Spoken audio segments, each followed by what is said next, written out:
At the time of the fall, Adam and his wife Eve were driven out of the Garden of Eden into the lone and dreary world. And Adam and Eve called upon the Lord, and the Lord established his gospel covenant with them.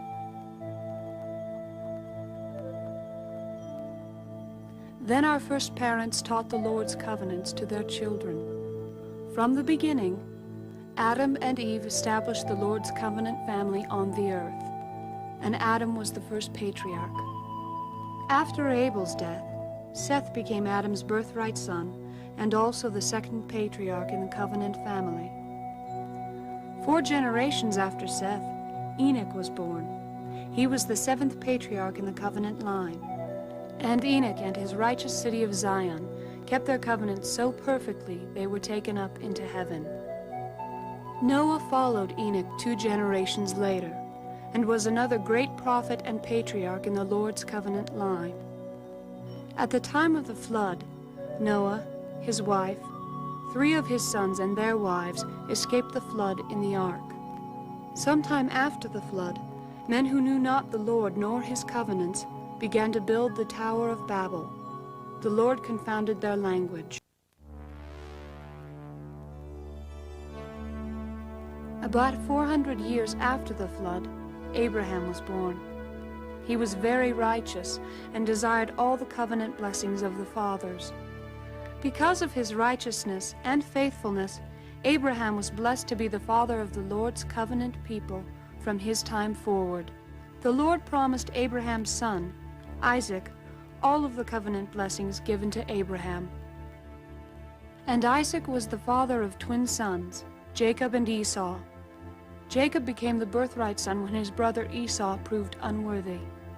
And the Lord appeared to Jacob and changed his name to Israel. And the Lord promised Israel all the covenant blessings of Abraham.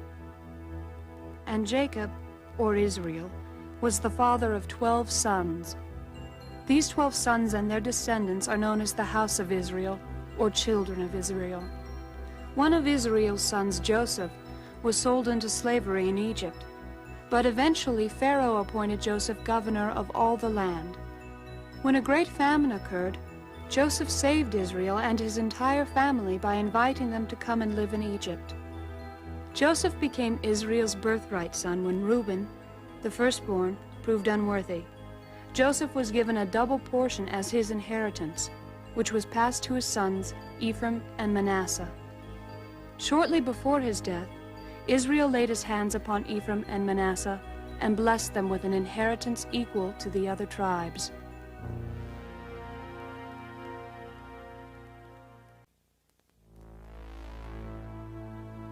Eventually, the Israelites became so numerous in Egypt that the Egyptians decided to control the Israelites by placing them in bondage.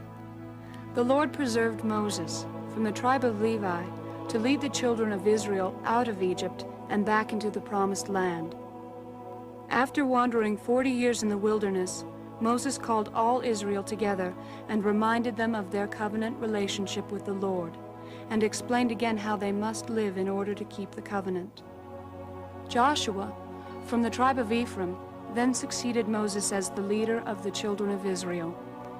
Joshua challenged Israel to always keep their covenants with the Lord in the promised land. While individually, many Israelites kept their covenants, as a people, Israel struggled, always wanting to be like the world around them. After a number of years in the promised land, Israel demanded to have a king so they could be like other nations. For the next several hundred years, Israel was ruled by kings. The first 3 kings who ruled over united Israel were Saul, David, and Solomon. But spiritually, covenant Israel was led by prophets of the Lord, like Samuel and Nathan. Then, at Solomon's death, Israel divided politically into 2 kingdoms. 10 tribes split into the northern kingdom under a king from the tribe of Ephraim, and Judah and most of the tribe of Benjamin became the southern kingdom under Solomon's son. After years of broken covenants, the Lord allowed the Assyrians to conquer the northern tribes and lead them away captive into Assyria. Later, the northern tribes escaped from Assyria and became lost to history. Thus, they are referred to as the Lost 10 Tribes.